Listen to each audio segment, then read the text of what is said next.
নমস্কার বন্ধুরা, আশা করি সবাই ভালো আছেন। তো বন্ধুরা, এখন আমি যে সিনেমাটা নিয়ে কথা হলো সেটা আমার খুবই পছন্দের একজন অভিনেতা বাংলাদেশের, যার নাম হচ্ছে মান্না। তো মান্নার এখন একটা সিনেমা নিয়ে কথা হলো। সেই সিনেমাটা পুরোপুরি একটা অ্যাকশন ওরিয়েন্টাল সিনেমা, যে ছবিতে মান্নাকে প্রচুর পরিমাণে অ্যাকশন করতে আমরা দেখি। তো মান্নার সিনেমাগুলো সত্যি বলছি দেখতে ভালো লাগে, পুরনো সিনেমা হলেও দেখতে ভালো লাগে।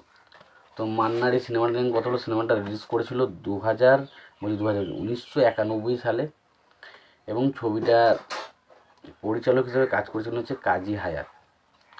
ছবির নাম হচ্ছে দাঙ্গা, এবং ছবিতে অভিনয় করেছেন শাকিব খান, সুচরিতা সহ আরও অনেকে।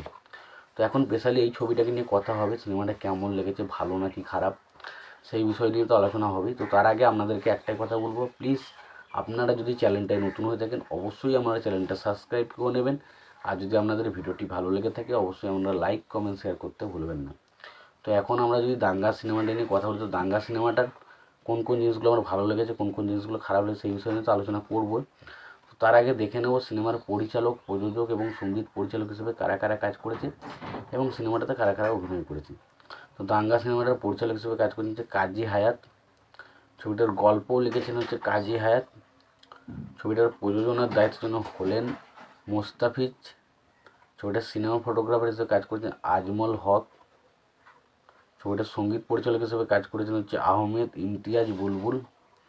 ছবিটার রান টাইম হচ্ছে 140 মিনিটের মতো, এবং ছবিতে অভিনয় করেছেন মান্না, সুচরিতা, ওয়াসিল, রাজীব, আনোয়ার, মিজু আহমেদ, সিরাজ হায়দার, কাজী মারুফ, রাজীব সহ আরও অনেকে।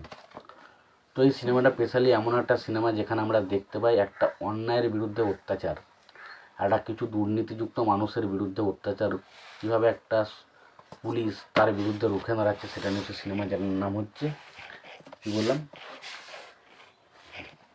যে সিনেমাটার নাম হচ্ছে দাঙ্গা। তো দেখুন, এই সিনেমাটা খুবই ভালো একটা সিনেমা। সিনেমার মধ্যে অ্যাকশন প্রচুর রয়েছে। তোমরা গল্প শুরুতে দেখতে পাই একজন নেতা রয়েছে, যে কিনা মানে বিভিন্ন রকমের সরকারের যে কাজ, মানে খাজনা বা যা কিছু আসে গরিব মানুষদের জন্য, সেগুলো কিন্তু সে ঝেড়ে দেয়, সে একটাও দেয় না কাউকে। কিন্তু সেরকম অবস্থাতেই একজন চাপা বলে একজন মেয়ে, ছবি বলে একজন মেয়ে যখন তার কাছে যায় সেই বিষয়ে, তখন তার ভেতরে একটা লালসা জন্মায় মেয়েটাকে দেখে, এবং তারপর সে কী করে তাকে রেপ করতে এবং সেই বিষয়টা থেকে বাঁচায় হচ্ছে একজন প্রফেসর। এবং পরবর্তীতে দেখা যায় সেই প্রফেসরটা বাঁচানোর পর সেই বিষয়টা তদন্ত শুরু করলে বা সেই বিষয়ে একটা জোরালো পদক্ষেপ নিতে গেলে তাকে মেরে দেওয়া হয়, এবং তারপর সেই পুরো কেসটার দায়িত্ব আসে আর কি পুলিশের হাতে, এবং পুলিশের হিসেবে ক্যারেক্টারটা প্লে করে এখানে আমাদের মান্না, এবং সে কীভাবে সে দোষীকে খুঁজে বের করে এবং শেষ পর্যন্ত কীভাবে শাস্তি দেয়, সেটা হচ্ছে সিনেমাতে অ্যাকশন প্রচুর রয়েছে। সিনেমার ইমোশনাল পয়েন্টগুলো দুর্দান্তভাবে কানেক্ট করে। সিনেমার গল্পটা ঠিকঠাক ছিল। তো ওভারঅল সিনেমাটা কিন্তু বেশ ভালো, একটা এন্টারটেন করার মতো সিনেমা। সিনেমাটা কিন্তু বেশ ভালো লেগেছে আমার।